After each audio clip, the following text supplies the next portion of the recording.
बिस्मिल्लाहिर्रहमानिर्रहीम। अस्सलाम वालेकुम नाज़रीन, आज 4-5 मौज़ूआत हैं। सर फ़हरिस्त ये है कि फार्मेशन कमांडर्स के इजलास में क्या फ़ैसला हुआ और इसमें जो एक ऐलान किया गया उसकी क्या मानवियत है और क्या पैगाम किसको मिला है। दूसरा ये है कि सोशल मीडिया जिसके खिलाफ क्रैकडाउन शुरू हो गया है, उसके हथकंडे और उनकी चालाकी और कारीगरियां और उनके ये बताना मकसद है कि सिर्फ ये सोशल मीडिया पर नहीं बैठे हुए बल्कि टीवी पर भी इनकी कारंदे झूठ बोलते हुए पाए गए हैं और वो इतना ज़्यादा झूठ बोल रहे हैं कि आदमी को हैरत होती है कि ये टीवी पर ये बातें चल कैसे जाती हैं। और तीसरा ये है कि पीटीआई ने अब अपने रहनुमाओं को नबी का दर्जा दे दिया है और इसके साथ ही मुल्क में एक फसाद फैलाने का प्लान कल से शुरू करने का ऐलान किया इन्होंने।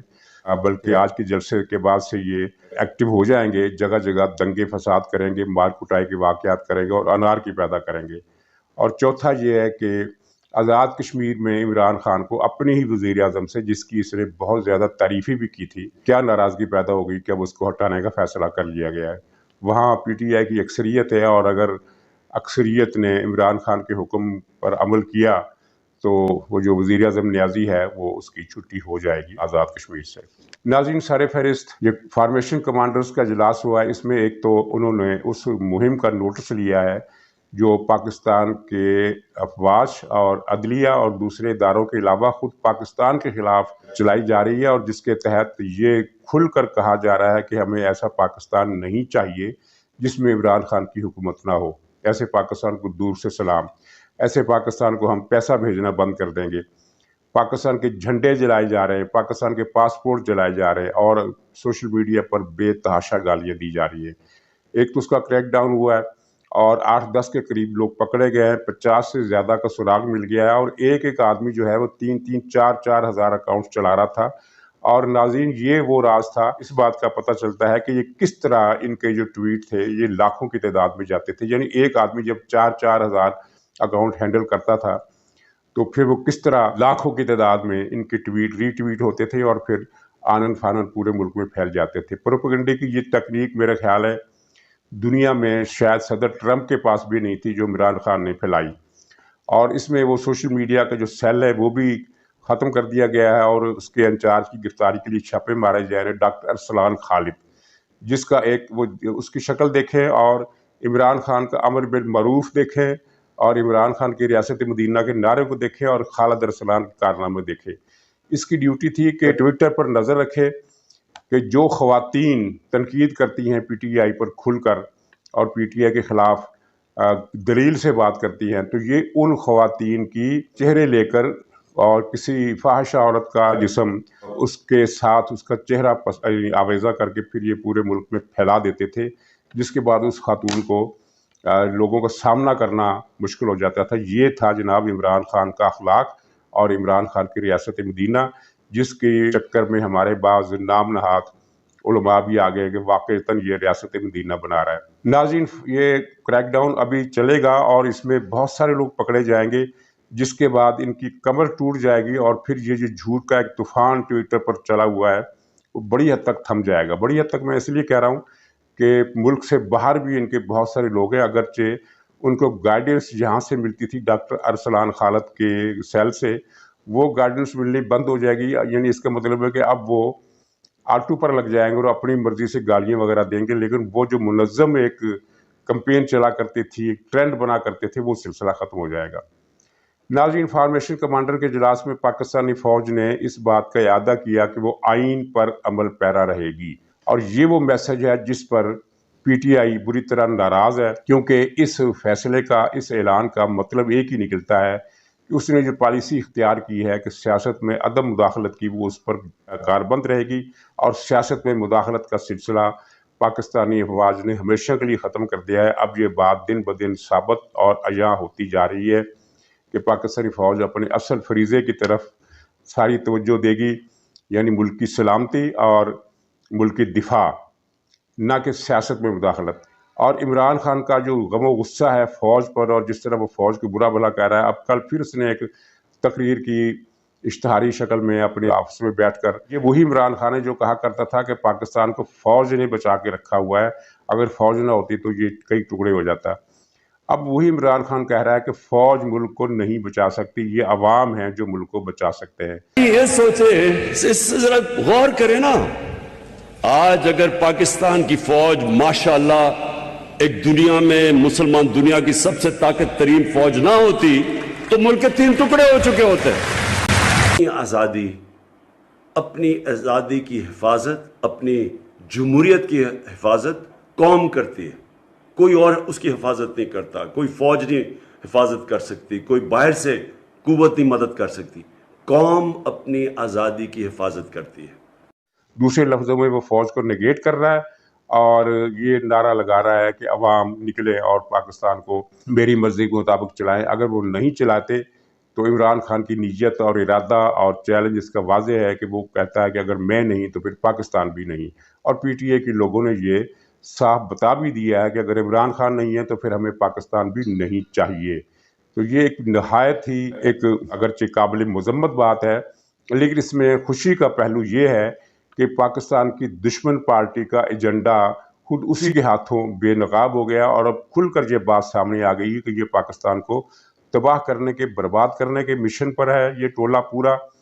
اور جس طرح اب انہوں نے ایک مہم شروع کی ہے، کل ایک صحافی پر انہوں نے حملہ کیا پرسوں، اور کل جناب انہوں نے اسلام آباد میں ایک ڈھیڑ عمر کے گنڈے نے نور عالم پر، جو پی ٹی آئی کے منحرف ایم این نے، ان پر حملہ کیا، پہلے گالیاں دی، پھر ان پر پلیٹیں چلائیں، چمچے چلائے، دوسرے برتن پھینکے، پھر اس کی جواب میں وہ مصطفیٰ کھوکھر نے ایک ہی گھونسا مار کر اس کو نیچے لٹا دیا۔ اس کے بعد پھر اس بدبخت سے اٹھا نہیں گیا۔ تو پی ٹی آئی کے لیے اس واقعے میں ایک پیغام ہے، اور جس طرح اس واقعے کی پذیرائی ہوئی ہے اور مصطفیٰ نواز کھوکھر کو اور نور عالم کو خراج تحسین پیش کیا گیا ہے، اس سے یہ پتہ چلتا ہے کہ عوام ان غنڈہ گردوں کے اس ٹولے کی غنڈہ گردی کے خلاف ہے، اور وہ اس بات کی حامی ہیں کہ یہ جہاں بھی غنڈہ گردی کرے ان کو موقع پر ہی سبق سکھا دیا جائے، یعنی سرسری سماعت کی عدالت میں فوراً ہی سزا سنا دی جائے۔ تو اس واقعے سے یہ پی ٹی آئی کو ایک میسج مل گیا ہے کہ اگر اس نے غنڈہ گردی کی کوشش کی ملک میں جگہ جگہ، تو ہر جگہ اس کی ٹھکائی ہوگی، کیونکہ یہ لوگ تعداد میں زیادہ نہیں ہیں، یہ جھوٹ کا ایک طوفان ہے۔ اتوار کو انہوں نے یوم احتجاج منایا، اور سوشل میڈیا پر جو جھوٹ کے تمار باندھے گئے وہ تو الگ تھے، لیکن پاکستان کے ٹی وی چینلز پر، چند ایک چینلز پر بیٹھے ہوئے ان کے یہ تنخواہ دار ہیں وہ، اور ان کی تعداد 7-8 سے زیادہ ہے، وہ ایک مسلسل انہوں نے مہم کے انداز میں کہا کہ میں تو حیران رہ گیا، ہم تو حیران رہ گئے، اتنی دنیا کبھی نکلی ہی نہیں۔ پاکستان بننے کے بعد سے میں نے تو پہلی مرتبہ اتنا ہجوم دیکھا، پورا ملک کی سڑکوں پر آ گیا۔ تو ایک دلچسپ جھوٹ کا میں تذکرہ کرتا ہوں، لیکن پہلے یہ بتا دوں کہ اس احتجاج کی حقیقت یہ تھی۔ پہلا پوائنٹ تو یہ نوٹ کیجئے کہ یہ سارے احتجاج جتنے بھی ہوئے ہیں پوش ایریاز میں ہوئے ہیں، مڈل کلاس کے یا غریب آبادی کے کسی جگہ، کسی علاقے میں، کسی محلے میں، کسی کالونی میں، کسی سوسائٹی میں پی ٹی آئی کے حق میں کوئی جلوس نہیں نکلا۔ یہ آپ ریکارڈ چیک کر سکتے ہیں۔ گلبرگ، ڈیفینس اور اس طرح کی جو سوسائٹیز ہیں کراچی میں، پنڈی میں، لاہور میں، وہاں جلوس نکلے۔ کراچی میں ان کا سب سے بڑا مظاہرہ تھا، وہاں کے لوگ بتاتے ہیں کہ 2 سے 2,500 لوگ تھے، جن کو سوشل میڈیا کی ان کی ٹیم نے 3 مرتبہ جوڑ کر 10-12 ہزار کا مجمع دکھانے کی کوشش کی، جو سراسر جھوٹ ہے۔ 10-12 ہزار وہاں بالکل نہیں تھے، 2,500-3 ہزار سے زیادہ نہیں تھے۔ اس سے بھی کم لوگ تھے اسلام آباد میں، اس کو بھی انہوں نے وہ موبائل کی روشنیوں کو ٹریفک کی روشنیوں سے ملا کر جو تصویر جاری کی، اس سے لگتا تھا کہ 10-12 ہزار کا مجمع ہے۔ اسلام آباد والوں سے آپ جا کر پوچھ سکتے ہیں، جو اگر آپ اسلام آباد میں عزیز رہتے ہیں جو اس علاقے کے ارد گرد ہوں، ان سے آپ معلوم کر سکتے ہیں کہ 2-2.5 ہزار سے زیادہ لوگ نہیں تھے۔ ایسا ہی معاملہ لاہور کے لبرٹی میں ہوا، یہ بھی پوش ایریا ہے، وہاں بھی پوش ایریاز کے کھاتے پیتے بڑی بڑی کاروں میں لوگ آئے، جن کی تعداد 12 سے 1500 کے درمیان تھی۔ انہوں نے لبرٹی چوک کو چوک کر دیا، بند کر دیا، ٹریفک کی لائنیں لگ گئیں، اور ان کی عورتیں قیمتی لباس، قیمتی پرس اور وہ نعرے، ناچ گانے، یہ وہ سب کچھ تماشا تھوڑی دیر لگا کر وہ چلے گئے، اور اس کی تصویر کو بھی 4-5 گنا زیادہ کر کے دکھایا گیا، اور لگتا تھا کہ یہاں کوئی 15-20 ہزار کا مجمع ہے، حالانکہ وہ 1-2 ہزار سے زیادہ کا مجمع نہیں تھا۔ یہ تو خیر اب سب کو پتہ ہے، اور پاکستان میں کسی اور شہر میں اس لیول کا احتجاج بھی نہیں ہوا۔ چند شہروں میں لوگ ضرور نکلے، صرف چند شہروں میں 100، 50، 60، 70، 30، 40، 20 اس طرح کی تعداد میں۔ تو ناظرین، कल परसों एक चैनल पर इनके एक साहब जो है वो जिस तरह एक हुक्म है ना कि जब शराब हराम नहीं हुई थी तो मुसलमानों को हुक्म दिया गया कि तुम इस हालत में मस्जिद में नमाज पढ़ने मत आओ जबकि तुम्हें नशा हो। यानी उस वक्त अभी शराब हराम नहीं हुई थी, लोग शराब पी लेते थे और बाज़ फिर उनमें से उसी हालत में मस्जिद में भी आ जाते थे, तो उनको मना किया गया कि शराब पीकर मस्जिद में मत आओ। बाद में ये हुक्म शराब का वैसे ही शराब सिरे से ही हराम हो गई और ये हुक्म जो था ये अपनी ज़्यादा मुकम्मल शक्ल में सामने आ गया। तो बहरहाल उसी तरह पर यह भी कहना बनता है कि शराब की हालत में, और वो भी जब आप पूरा पीपा चढ़ा कर आए हो, तो आपको टीवी पर नहीं बैठना चाहिए। एक साहब ने पीटीआई के एक तनख्वाहदार ने कप्तान के ज़ाती कालम नगार ने पूरा पीपा लुढ़काने के बाद टीवी पर बैठकर ये कहा कि इतवार की रात पाकिस्तान में 1 करोड़ लोग सड़कों पर थे, 1 करोड़ लोग। और एक मजहबी जौफरोश, गंदमनुमा जौफरोश, उसने ये कहा कि लाहौर में इतना मजमा मैंने आज तक नहीं देखा, ये तो इनकलाब फ्रांस की याद ताज़ा हो गई। यानी वो 1100-1200 का मजमा जो था वो इनकी नज़दीक यानी इनकलाब फ्रांस की याद ताज़ा कर रहा था। और ये वही साहब है जिन्होंने 2-3 दिन पहले अपने टीवी चैनल पर ये कहा कि इमरान खान की ज़ात से लोगों की इतनी मकबूलियत है कि अगर वो नबूवत का दावा कर दें तो लोग उनको मान लेंगे। ये गोया कि एक उकसाया जा रहा था कि वो नबूवत का दावा कर दे और कोई तज्जुब भी नहीं वो करते। क्यों? कल आपने देखा कि मुख्तलिफ जलसों में इनके लोगों ने कहा कि हमारा लीडर हमारा नबी है। अपने अल्लाह ने ईमान रखने ते अपने हज़रत मोहम्मद सल्लल्लाहु अलैहि वसल्लम ते यकीन रखने साडे लीडर भी साडे नबी ने, साडे लीडर भी साडे नबी ने और साडी रोजी रोटी दे साडे माल। पहले हुजूर का जिक्र किया, नकले कुफर कुफर न बाशद, लेकिन ये लोग दावा करने वाले हैं कि हमारा लीडर नबी है और उनको उकसाने वाला यही मजहबी गंदमनुमा जौफरोश जो है, और जो इससे पहले भी अपने मनपसंद लोगों के हक़ में बशारतें घर कर फैलाता रहा है कि फ़लाँ की तकरीर फ़लाँ बुज़ुर्ग हस्ती ने, मुक़द्दस हस्ती ने की है और फ़लाँ की शान में कुरान में ये जो आयत आई है ये फ़लाँ के शान में है। और वो नहायत ही मकरूह किस्म के लोगों को के लिए ये बशारतें घड़ता है। तो ये लोग जो है इस तरह यानी लोगों को गुमराह कर रहे हैं। लेकिन अब जो सोशल मीडिया पर ये एंटी पाकिस्तान के हकीकी दुश्मनों के ख़िलाफ़ जो क्रैक डाउन पाकिस्तान की तारीख़ में, इलेक्ट्रॉनिक मीडिया की तारीख़ में पहली मरतबा हो रहा है, इसके बाद से इनकी कमर खासी टूटेगी। और अभी चंद दिन इनका ये हिजान बाकी रहेगा कि हमारा इमरान आएगा 2/3 अक्सरी के साथ आएगा और जलसे जुलूस करके ये बेड़ा गर्क करके रख देगा मुल्क का भी, हुकूमत का भी। ऐसा कुछ नहीं है। जलसे जुलूस इसने माजी में भी किए थे जब इसके पीछे बहुत ज़्यादा ताकतें थी। उन जलसे जुलूसों से कुछ भी नहीं हुआ। और अब ये जो जलसे जुलूस कर रहा है ये तो उन सहारों के बगैर कर रहा है, ये भी कुछ इस हुकूमत का, इस मुल्क का कुछ भी नुकसान नहीं कर सकते।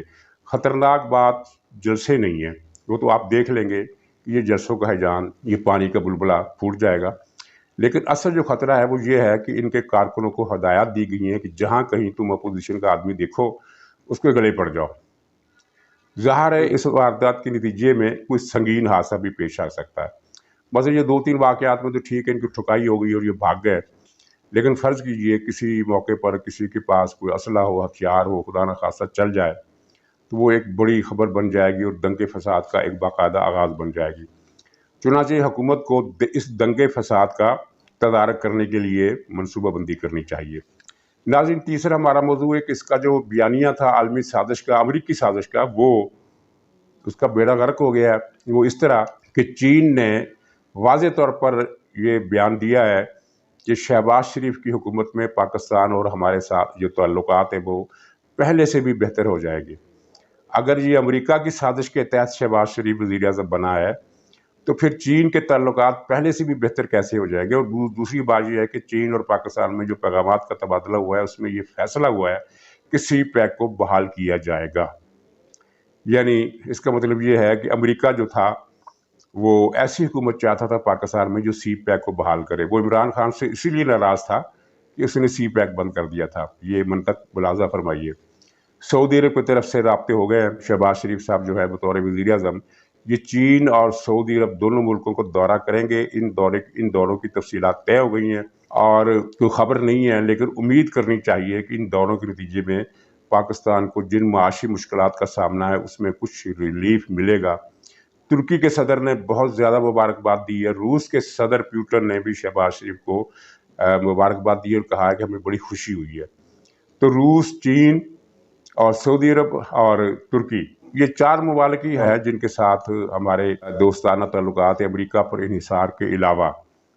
तो इन 4 ममालिक के पैगामात से इमरान खान का ये बयानिया कि अमरीकी साजिश हुई है बर्बाद होकर रह गया। सिर्फ ये इसी वजह से नहीं, बल्कि बहुत जल्द ही आपको ये खबर भी आपके सामने आएगी कि तफ्तीशी इदारों ने तफ्तीश की है और वो इस नतीजे पर पहुँचे हैं कि अमरीकी साजिश का या फॉरेन फंडिंग का या तहरीक अदम एतमाद के पीछे अमरीका के अहकामात का या साजबाज का या पैसे देने का या धमकी देने का कोई सबूत नहीं मिल सका है।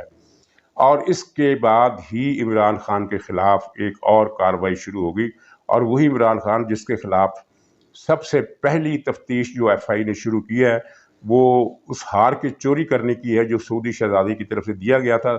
16 करोड़ रुपए में वो हार इसने बेचा लाहौर के ज्वेलर्स में जुल्फी बुखारी के ज़रिए, और चंद लाख उसमें से उसने सरकारी ख़जाने में जमा कराए और 16 करोड़ रुपए ये खा गया। दूसरे लफ्ज़ों में हम ये कह सकते हैं कि इसने 16 करोड़ रुपए का हार चोरी किया। और उसी सऊदी अरब के एक दूसरे जो शहजादे जो वली अहद भी है और जो अमरुल हुक्मरान भी है, उनकी तरफ से 16 करोड़ की घड़ी भी इसी ने चोरी की थी, जिसका शिकवा फिर आर्मी चीफ ने भी इससे मुलाकात में किया था कि सऊदी अरब में इस चोरी से जो तसर गया है वो अच्छा नहीं है, और इस पर इमरान खान ने आए बाएं शाये की थी। और इन चोरियों में वो डिप्टी जादूगरनी फर्रा गोगी जिसका नाम है वो मुलव्वस है, और अभी उसके बारे में भी मज़ीद इंकशाफात हो रहे हैं कि किस किस तरह इन लोगों ने मुनज़्ज़म चोरी, डकैती, रिश्वत सतानी, जग्गागिरी, अगवा बरह तवान कह लीजिए, यानी मतलब कि तामील फरमाइश के इवज़ जो भारी नजराने वसूल किए जाते थे, उनकी पूरी कहानी आप सामने खुलकर आने लगी है, आने वाली है, और ये चीज़ें आगे चलेंगी। नाज़रीन, आज़ाद कश्मीर में इमरान खान का पसंदीदा आदमी जिसके नाम में नियाज़ी आता है, और इमरान खान बड़ा खुश था कि एक नियाज़ी इस्लामाबाद में हुक्मरान है, दूसरा नियाज़ी मुजफ्फराबाद में हुक्मरान है। बाद में किसी ने बताया कि ये नियाज़ी उसकी ज़ात नहीं है, बल्कि उसने एक तखल्लुस रखा है, जिस तरह हिजाज से हिजाजी, न्याज से न्याजी उसने अपना तखल्लुस रखा है। अब उसके खिलाफ अचानक इसने तहरीक अदम एतमाद पेश कर दिया, और उसके जगह वो सेंटोरस वाला जो अरबपति है उसको वज़ीर आज़म बनाने के लिए इसने अपनी पार्टी अरकान को हदायतनामा जारी कर दिया, और इसके जो पीटीआई के अहम रहनुमा हैं वो आज़ाद कश्मीर पहुँच गए हैं ताकि तहरीक अदम एतमाद लाई जा सके। किस्सा ये है कि वो जो सरदार नियाज़ी है वज़ीर आज़म, वो अगरचे मालदार आदमी है, लेकिन वो करोड़ों अरबों रुपए की रकम इमरान खान को नहीं दे सकता। और इमरान खान ने जो पाकिस्तान में फसाद बर्पा करने का मनसूबा बनाया, जिसके तहत ये प्लानिंग भी सामने आ चुकी है कि ये मुख्तलिफ़ शहरों में मुख्तलिफ़ अहम चौकों पर चंद 100 अफराद खड़े करके उस शहर को ब्लॉक कर देगा। मसलन लाहौर में अगर ठोकर न्याज बेग पर सिर्फ 100 आदमी खड़े हो जाए तो मुल्तान से लाहौर आने वाली सारी ट्रैफिक बंद हो जाएगी। अगर शहीदा में भी 150-200 आदमी खड़े हो जाएं तो पिंडी से लाहौर आने वाली सारी ट्रैफिक जो है मुअत्तल हो जाएगी। तो इस तरह के ये प्लानिंग कर रहा है मुख्तलिफ शहरों को चोक करने के लिए। तो इसके लिए पैसा चाहिए, तो वो नियाज़ी के पास इतना पैसा है नहीं, और इसने सेंटोरस वाले से कहा कि तुम मुझे ये पैसा दो, तो उसने कहा कि मुझे वज़ीर आज़म बना दो तो मैं दे दूँगा पैसा। उसके बाद इसने वहाँ तहरीक अदम एतमाद पेश की है। अब वहाँ देखते हैं अपोजिशन जो है वो ज़ाहिर है इस तहरीक अदम एतमाद का साथ नहीं देगी, लेकिन वहाँ मेजॉरिटी जो है अपोजिशन को निकाल कर भी जो मेजॉरिटी है वो पीटीआई के पास है। चुनांचे इस तहरीक की नाकामी का इन्हिसार इस बात पर होगा कि आज़ाद कश्मीर में कितने लोग मुनहरफ होते हैं, और लाजमन वहाँ कुछ ना कुछ मुनहरफ होंगे, कितने ये आज और कल में पता चल जाएगा। तो इस चोर के घटियापन का अंदाज़ा इस तरह लगाइए कि ये लोगों से पैसा भी तावान की शक्ल में मांगता है, रिश्वत की शक्ल में रिश्वत देकर पैसा लेता है। यानी उस पर जो न्याज़ी है, हमें नहीं पता वो कैसा आदमी, अच्छा आदमी, बुरा आदमी, लेकिन इमरान के नुक्ता नज़र से उसने क्या ऐसी खता कर डाली है कि उसके ख़िलाफ़ इसको तहरीक अदम एतमाद लाने की ज़रूरत पेश आ गई। इसी तरह اب مسئلہ اب یہ ہے کہ اس کے پاس پیسہ تو خیر اس نے بہت جمع کیا ہے، لیکن وہ ساری بیبے ریما کے پاس پہنچ گیا ہے دبئی وغیرہ میں، تو وہاں سے یہ منگوانا نہیں چاہتا۔ یہ تحریک کے لیے، فساد کے لیے پاکستان سے نئے سرے سے فنڈ اکٹھا کرنا چاہتا ہے۔ اس کے لیے اس نے 100 روپے فی کارکن اپیل بھی کی ہے، چندہ دو، اور یہ کچھ مالدار لوگوں کو، لیکن اب مالدار لوگ جو ہے چندہ دینے والے اس کی پارٹی میں پہلے کی طرح نہیں رہے، اور وہ یہ جو پوش ایریاز میں اس کے حق میں جلوس نکلتے ہیں وہ اتنے غیر پرست ہیں کہ وہ عمران کے لیے میلے ٹھیلے تو کر سکتے ہیں، رنگ برنگے لباس پہن کر، چھمک چھلو بن کر چوکوں پر ڈانس تو کر سکتے ہیں، لیکن بٹوے ڈھیلے کرنے کے لیے وہ بھی تیار نہیں ہے۔ تو عمران خان کے لیے ایک مسئلہ بنتا جا رہا ہے۔ اب نئی حکومت جو ہے اس کی بدقسمتی بھی ہے اور خوش قسمتی بھی ہے۔ بدقسمتی یہ ہے کہ اس کو اتنے برے حالات ملے، مثلاً کوئی بھی چیز لے لیں تو وہ اس کی قیمت اتنی زیادہ ہے کہ اب حکومت کے لیے اس میں کمی کرنا جو ہے بہت مشکل ہو رہا ہے، اور اگر یہ مہنگائی اسی طرح رہتی ہے تو اس حکومت پر اس کا عوام کا غم و غصہ نکلے گا۔ لیکن خوش قسمتی یہ ہے کہ عالمی حالات میں ایک تبدیلی نظر آ رہی ہے اور تیل کی قیمتیں نیچے آ رہی ہیں۔ 2 دن میں تیل جو ہے وہ 4%، 4.5% اس کی قیمت کم ہوئی ہے، اور مزید کم ہونے کی توقع ہے۔ اور یہ روس اور یوکرائن بحران کا ایک غیر متوقع نتیجہ ہے۔ غیر متوقع اس طرح کہ جب خطرہ پیدا ہوا کہ روس کی تیل کی خریداری جو ہے کم ہونے سے تیل کی قلت ہو جائے گی، تو عرب ملکوں نے، اور بلکہ خود امریکہ نے، تیل کی پیداوار میں احتیاطی طور پر اضافہ کر دیا، اور وہ اضافہ جب ہوا ہے تو تیل کی قیمتیں گرنا شروع ہو گئی ہیں۔ اور دوسری خوش قسمتی اس حکومت کی یہ ہے کہ اس کے آتے ہی وہ ڈالر کی قیمت 8-9 روپے کم ہو گئی، جو بہت بڑی بات ہے۔ اور اس کمی کے نتیجے میں نہ صرف یہ ہے کہ قرضوں کے بوجھ میں 800 ارب روپے کی کمی ہو گئی ہے، بلکہ اس سے کچھ امپورٹ کی جانے والی چیزیں بھی سستی ہوں گی۔ اور تیسری ایک حکومت نے یہ اچھا فیصلہ کیا کہ اقتصادی کونسل بنانے کا فیصلہ کیا ہے فوری طور پر، جو ملک کے معاشی مسائل کا جائزہ لے گی اور جہاں جہاں عوام کو ریلیف دینا ممکن ہوا وہ ریلیف دے گی۔ اس حکومت کا آئندہ پلان کیا ہے، یہ حکومت کب تک باقی رہے گی، الیکشن کب ہوں گے، اس سلسلے میں انشاءاللہ کل آپ سے ملاقات ہوگی۔ کل کے ویڈیو میں یہ اس تفصیلات میں آپ کے سامنے بیان کروں گا۔ تب تک کے لیے اجازت دیجیے، خدا حافظ۔